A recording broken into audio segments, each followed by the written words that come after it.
Hi hello friends, welcome to CET fighters YouTube channel. ನೀವೇನಾದರೂ ಇದೇ ಮೊದಲ ಬಾರಿಗೆ ನಮ್ಮ ಚಾನಲನ್ನು ನೋಡ್ತಾ ಇದ್ದರೆ ಆದಷ್ಟು ಚಾನಲ್ಗೆ ಸಬ್ಸ್ಕ್ರೈಬ್ ಮಾಡಿಕೊಂಡು ಪಕ್ಕದಲ್ಲಿರುವಂಥ ಬೆಲ್ ಐಕನ್ನ ಆಲ್ ಅಂತ ಹೊತ್ಕೊಳ್ಳಿ. ಬನ್ನಿ ಸ್ನೇಹಿತರದ್ಗ BMTC ಕಂಡಕ್ಟರ್ ಹುದ್ದೆಗಳಿಗೆ ಸಂಬಂಧಪಟ್ಟಂತೆ ಈ ಒಂದು ಅಂತಿಮ ಆಯ್ಕೆ ಪಟ್ಟಿ ಯಾವಾಗ, ಯಾಕೆ ಎಷ್ಟು ಲೇಟ್ ಆಗ್ತಾ ಇದೆ, ಇದ್ರ ಬಗ್ಗೆ ಕಂಪ್ಲೀಟಾಗಿ ಮಾಹಿತಿಯನ್ನು ತಿಳಿಸ್ಕೊಡ್ತೀನಿ. ಮತ್ತು ಈ ಒಂದು ವಿಡಿಯೋದಲ್ಲಿ ಈ ಒಂದು BMTC ಕಂಡಕ್ಟರ್ ಹುದ್ದೆಯ ಒಂದು ಫೈನಲ್ ಲಿಸ್ಟ್ ಅನೌನ್ಸ್ ಆದ ನಂತರ ನೀವು ಫಿಕ್ಸೆಡ್ ಅಮೌಂಟ್ ಎಷ್ಟು ಡೆಪಾಸಿಟ್ ಮಾಡಬೇಕು ಮತ್ತು ಮೆಡಿಕಲ್ ಪ್ರೋಸೆಸ್ ಯಾವ ರೀತಿ ಇರುತ್ತೆ, ಡಿಪೋ ಸೆಲೆಕ್ಷನ್ ಯಾವ ರೀತಿ ಇರುತ್ತೆ ಮತ್ತು ಡ್ಯೂಟಿ ಟೈಮಿಂಗ್ಸ್ ಮತ್ತು ನಿಮ್ಮ ಸ್ಯಾಲ್ರಿಗಳು ಎಷ್ಟಿರುತ್ತೆ ಅಂತ ಕಂಪ್ಲೀಟಾಗಿ ವಿಡಿಯೋದಲ್ಲಿ ತಿಳಿಸ್ಕೊಡ್ತೀನಿ. ಆದಷ್ಟು ವಿಡಿಯೋನ ಲೈಕ್ ಮಾಡಿ ಮತ್ತು ಬನ್ನಿ ಈ ಒಂದು ವಿಡಿಯೋನ ಸ್ಟಾರ್ಟ್ ಮಾಡೋಣ.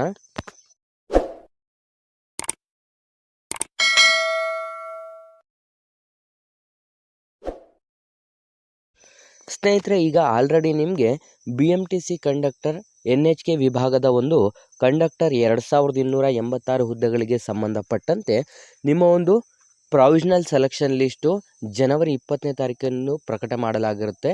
ಈ ಒಂದು ಹುದ್ದೆಗಳಿಗೆ ಸಂಬಂಧಪಟ್ಟಂತೆ ಇವತ್ತು ಇಷ್ಟು ದಿನ ಆದರೂ ಆಲ್ಮೋಸ್ಟ್ 2 ಮಂತ್ಸ್ ಆದರೂ ಕೂಡ ಈ ಒಂದು ಹುದ್ದೆಗಳಿಗೆ ಸಂಬಂಧಪಟ್ಟಂತೆ ಒಂದು ಫೈನಲ್ ಲಿಸ್ಟ್ ಇನ್ನೂ ಕೂಡ ಅನೌನ್ಸ್ ಆಗಿಲ್ಲ. ಏನಕ್ಕೆ ಅಂತ ನಾವು ನೋಡ್ತಾ ಹೋಗೋದಾದರೆ ಕಂಪ್ಲೀಟಾಗಿ ಈಗ ನೀವು ಗಮನಿಸ್ತಾ ಇರ್ಬೋದು, ಈ ಒಂದು ಹುದ್ದೆಗಳಿಗೆ ಸಂಬಂಧಪಟ್ಟಂತೆ ತುಂಬ ಜನ ವಿದ್ಯಾರ್ಥಿಗಳು BMTC ಕಂಡಕ್ಟರ್ ಹುದ್ದೆಗಳಿಗೆ ಸಂಬಂಧಪಟ್ಟಂತೆ ಅಬ್ಜೆಕ್ಷನನ್ನು ಸಲ್ಲಿಸಿರ್ತಾರೆ. ಈ ಎಲ್ಲ ಒಂದು ಅಬ್ಜೆಕ್ಷನ್ಗಳನ್ನು ಫೈನಲ್ ಮಾಡಿ ಅಂತಿಮವಾಗಿ ಇನ್ನೇನು ಮಾರ್ಚ್ ಕೊನೆಯ ವಾರದಲ್ಲಿ ನಿಮಗೆ ಅತಿ ಬೇಗವಾಗಿ ನಿಮ್ಮ ಒಂದು BMTC ಕಂಡಕ್ಟರ್ನ ಫೈನಲ್ ಲಿಸ್ಟನ್ನು ಅನೌನ್ಸ್ ಮಾಡಲಾಗುತ್ತದೆ ಅಂತ ನಾವು ಹೆಲ್ಪ್ಲೈನ್ಗೆ ಕಾಲ್ ಮಾಡಿ ಕೇಳಿದಂಥ ಸಂದರ್ಭದಲ್ಲಿ ಮಾಹಿತಿಯನ್ನು ಕೂಡ ನೀಡಿರ್ತಾರೆ. ಗೌರ್ಮೆಂಟಿಂದ ಕೂಡ ಅಪ್ರೂವಲ್ ತೊಗೋಬೇಕಿರುತ್ತೆ. ಹಾಗಾಗಿ ಗೌರ್ಮೆಂಟಿಂದನೂ ಕೂಡ ಅವರು ಅಪ್ರೂವಲ್ ತಗೊಂಡು ಈ ಒಂದು BMTC ಕಂಡಕ್ಟರ್ ಹುದ್ದೆಗಳಿಗೆ ಸಂಬಂಧಪಟ್ಟಂತೆ ಫೈನಲ್ ಲಿಸ್ಟನ್ನು ಅನೌನ್ಸ್ ಮಾಡ್ತಾರೆ. ಫೈನಲ್ ಲಿಸ್ಟ್ ಅನೌನ್ಸ್ ಮಾಡಿ ಒಂದು ದಿನದಲ್ಲಿ ನಿಮಗೆ ಡೇಟನ್ನು ಕೂಡ ವೆಬ್ಸೈಟ್ನಲ್ಲಿ ಪ್ರಕಟ ಮಾಡ್ತಾರೆ. ಯಾವ ದಿನಾಂಕದಂದು ನೀವು BMTC ಅಫಿಷಿಯಲ್ ಆದಂಥ ಒಂದು ಕೇಂದ್ರ ಕಚೇರಿಗೆ ಭೇಟಿಯನ್ನು ನೀಡಬೇಕು ಅಂತ. ನೀವು BMTCಯ ಕೇಂದ್ರ ಕಚೇರಿಗೆ ಹೋಗುವಂಥ ಸಂದರ್ಭದಲ್ಲಿ ನಿಮ್ಮ ಎಲ್ಲ ಒಂದು ಒರಿಜಿನಲ್ ಡಾಕ್ಯುಮೆಂಟ್ಸ್ಗಳನ್ನು ನೀವು ಕ್ಯಾರಿ ಮಾಡಬೇಕಾಗುತ್ತೆ.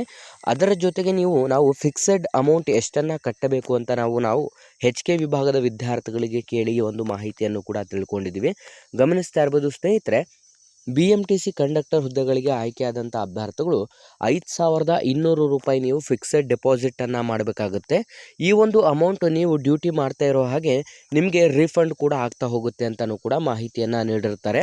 ನಂತರ ನೀವು ಗಮನಿಸ್ತಾ ಇರ್ಬೋದು, ಮೆಡಿಕಲ್ ಪ್ರೋಸೆಸ್ಗಳು ಯಾವ ರೀತಿ ಇರುತ್ತದೆ. ಮೆಡಿಕಲ್ ಪ್ರೋಸೆಸ್ಗಳನ್ನು ನಾವು ನೋಡ್ತಾ ಹೋಗೋದಾದರೆ BMTC ಕಂಡಕ್ಟರ್ ಹುದ್ದೆಗಳಿಗೆ ಆಯ್ಕೆಯಾದಂಥ ಅಭ್ಯರ್ಥಿಗಳಿಗೆ ಕಂಪ್ಲೀಟಾಗಿ ನಿಮಗೆ ಬ್ಯಾಚ್ ವೈಸ್ ಮಾಡಿಬಿಟ್ಟು ಆ ಒಂದು ಬ್ಯಾಚ್ ವೈಸ್ಗಳಲ್ಲಿ ಇರುವಂಥ ವಿದ್ಯಾರ್ಥಿಗಳಿಗೆ ವಿಕ್ಟೋರಿಯಾ ಹಾಸ್ಪಿಟಲ್ಗಳಿಗೆ ನಿಮಗೆ ಕಂಪ್ಲೀಟಾಗಿ ಮೆಡಿಕಲ್ಗೆ ಕಳಿಸಲಾಗುತ್ತದೆ ಬ್ಯಾಚ್ ಮಾಡಿ.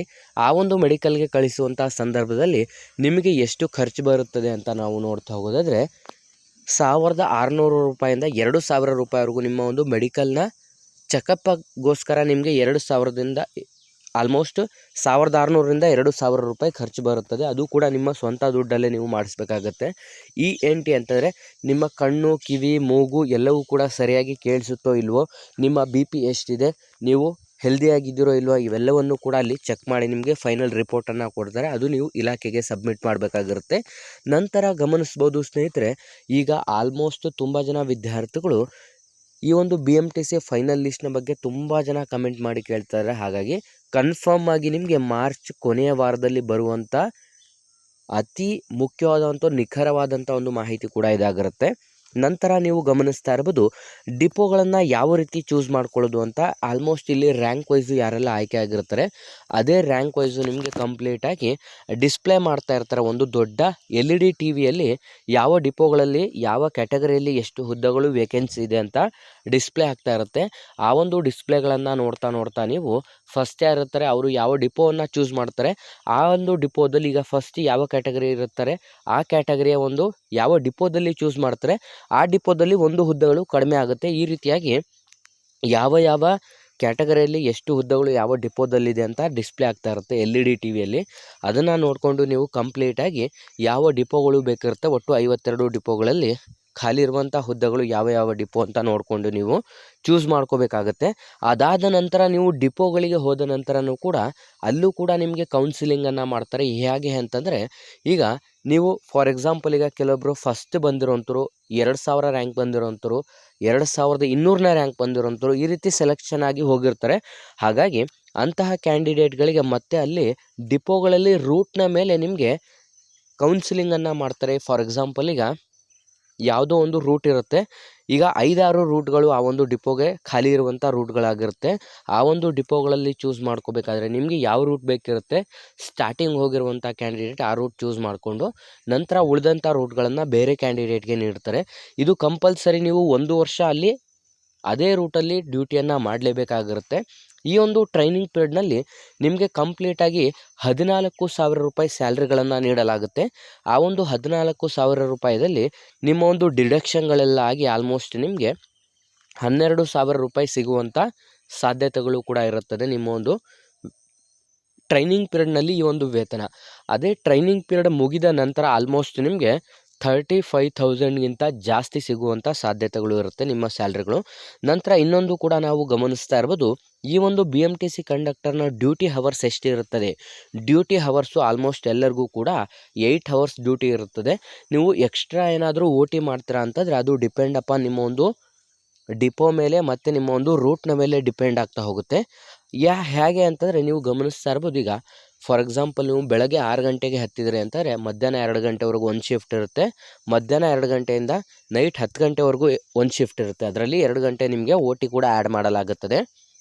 ಇದು ಕಂಡಕ್ಟರ್ಗೆ ಆಲ್ಮೋಸ್ಟ್ ಹೆಚ್ಚಿನದಾಗಿ OT ಸಿಗುವಂಥ ಸಾಧ್ಯತೆಗಳು ಕೂಡ ಇರುತ್ತದೆ. ಹಾಗಾಗಿ ನಿಮ್ಮ ಒಂದು OT ಪ್ಲಸ್ ನಿಮ್ಮ ಸ್ಯಾಲ್ರಿ ಎಲ್ಲವೂ ಸೇರ್ತಾ ಹೋದರೆ ನಿಮಗೆ 40+ ಸಿಗುವಂಥ ಸಾಧ್ಯತೆಗಳು ಇರುತ್ತೆ ಸ್ಯಾಲ್ರಿ. ಅಂದರೆ ಟ್ರೈನಿಂಗ್ ಪೀರಿಯಡ್ ಮುಗಿದ ನಂತರ 1 ವರ್ಷ ಆದ ನಂತರ ನಾನು ತಿಳಿಸ್ತಾ ಇರೋದು. ನಂತರ ನೀವು ಗಮನಿಸ್ತಾ ಇರ್ಬೋದು, ಈ ಒಂದು ಹುದ್ದೆಗಳಿಗೆ ಆಯ್ಕೆಯಾದಂಥ ವಿದ್ಯಾರ್ಥಿಗಳಿಗೆ ಈಗ ಆಲ್ರೆಡಿ ನೀವೇನಾದರೂ HK ವಿಭಾಗದಲ್ಲಿ ಆಯ್ಕೆ ಆಗಿದ್ದೀರಾ ಅಥವಾ HK ವಿಭಾಗದಲ್ಲೂ ಆಯ್ಕೆಯಾಗಿ NHK ವಿಭಾಗದಲ್ಲೂ ನಿಮ್ಮ ಹೆಸರು ಪ್ರೊವಿಷನಲ್ ಲಿಸ್ಟ್ ಅಥವಾ ಫೈನಲ್ ಲಿಸ್ಟಲ್ಲಿ ಬಂತು ಅಂತಂದರೆ ನೀವು HK ವಿಭಾಗದಲ್ಲಿ ಆಯ್ಕೆ ಆಗಿರುವಂಥ ಅಭ್ಯರ್ಥಿಗಳು ವಿಲ್ಲಿಂಗ್ನೆಸ್ ಸರ್ಟಿಫಿಕೇಟನ್ನು ಬರೆದು ಕೊಡಬೇಕಾಗುತ್ತೆ. ನೀವು HK ವಿಭಾಗದಲ್ಲಿ ಜಾಬನ್ನು ಚೂಸ್ ಮಾಡ್ತೀರಾ ಅಥವಾ NHK ವಿಭಾಗದಲ್ಲಿ ಜಾಬನ್ನು ಚೂಸ್ ಮಾಡ್ತೀರಾ ಅಂತ. ಆದರೆ ಈಗ HK ವಿಭಾಗದಲ್ಲಿ ಆಯ್ಕೆ ಆಗಿರುವಂಥವ್ರು HK ವಿಭಾಗದಲ್ಲಿಯೇ ನಿಮ್ಮ ಒಂದು ಪೋಸ್ಟ್ಗಳನ್ನು ಕಂಟಿನ್ಯೂ ಮಾಡಿದ್ರೆ ಬೆಸ್ಟ್ ಇರುತ್ತೆ. ಯಾಕೆ ಅಂತಂದರೆ ಆಲ್ರೆಡಿ ನೀವು ಅಲ್ಲಿ 3 ರಿಂದ 4 ತಿಂಗಳ ಒಂದು ಸ್ಯಾಲ್ರಿಗಳನ್ನು ಕೂಡ ಪಡೆದುಕೊಂಡಿರ್ತೀರ. ಅದೇ NHK ವಿಭಾಗದಲ್ಲಿ ಮತ್ತೆ ಬಂದರೆ ನೀವು ನಿಮ್ಮ ಒಂದು ಸರ್ವಿಸ್ 4 ರಿಂದ 5 ತಿಂಗಳು ಮಾಡಿರುವಂಥ ಸರ್ವಿಸ್ಗಳು ಕೂಡ ವೇಸ್ಟ್ ಆಗುತ್ತೆ. ಹಾಗಾಗಿ ಆದಷ್ಟು HK ವಿಭಾಗದಲ್ಲಿಯೇ ನೀವು ಕೆಲಸವನ್ನು ಮಾಡಿ NHK ವಿಭಾಗಕ್ಕೆ ಸಂಬಂಧಪಟ್ಟಂತೆ ವಿಲ್ಲಿಂಗ್ನೆಸ್ ಸರ್ಟಿಫಿಕೇಟನ್ನು ಬರೆದು ಕೊಡಬೇಕಾಗುತ್ತೆ ನೀವು. ನಂತರ ಈ ಒಂದು ಹುದ್ದೆಗಳಿಗೆ ಸಂಬಂಧಪಟ್ಟಂತೆ ಸೆಕೆಂಡ್ ಲಿಸ್ಟ್ ಬಿಡುವಂಥ ಸಾಧ್ಯತೆಗಳು ಕೂಡ ಹೆಚ್ಚಿನದಾಗಿರುತ್ತೆ. ಯಾಕೆ ಅಂತಂದರೆ NHK ವಿಭಾಗದಲ್ಲೂ ಕೂಡ ತುಂಬ ಜನ HK ವಿದ್ಯಾರ್ಥಿಗಳು ಆಯ್ಕೆ ಆಗಿರ್ತಾರೆ.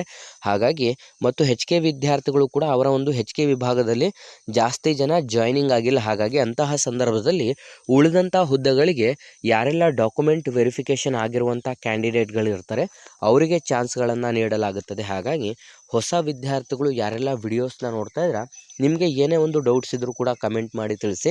ನಾನು ಕಂಪ್ಲೀಟಾಗಿ ಕ್ಲಾರಿಫೈಯನ್ನು ಮಾಡ್ತಾ ಹೋಗ್ತೀನಿ. ಮತ್ತು ಈ ಒಂದು BMTC ಕಂಡಕ್ಟರ್ ಹುದ್ದೆಗಳಿಗೆ ಸಂಬಂಧಪಟ್ಟಂತೆ 2286 ಹುದ್ದೆಗಳಿಗೆ ಇನ್ನೇನು ಮಾರ್ಚ್ ತಿಂಗಳ ಕೊನೆಯ ವಾರದಲ್ಲಿ ಅಂತಿಮ ಒಂದು ಫೈನಲ್ ಲಿಸ್ಟನ್ನು ಕೂಡ ಬಿಡುಗಡೆ ಮಾಡಲಾಗುತ್ತದೆ. ಇದು ಒಂದು ನಿಖರವಾದಂಥ ಮಾಹಿತಿ ಆಗಿರುತ್ತೆ. ಹಾಗಾಗಿ ಆದಷ್ಟು ವಿಡಿಯೋನ ಲೈಕ್ ಮಾಡಿ ಮತ್ತು ಈ ಒಂದು ವಿಡಿಯೋನ ನಿಮ್ಮ ಎಲ್ಲ ಸ್ನೇಹಿತರೊಂದಿಗೆ ಶೇರ್ ಮಾಡೋದ್ರ ಮೂಲಕ ಇನ್ನೂ ಹೆಚ್ಚಿನ ಉದ್ಯೋಗ ಮಾಹಿತಿಗಳಿಗಾಗಿ ಹಿಂದೆ ನಮ್ಮ ಚಾನಲ್ಗೆ ಸಬ್ಸ್ಕ್ರೈಬ್ ಮಾಡ್ಕೊಳ್ಳಿ ಅಂತ ತಿಳಿಸ್ತಾ ಇದ್ದೀವಿ ಸ್ನೇಹಿತರೆ.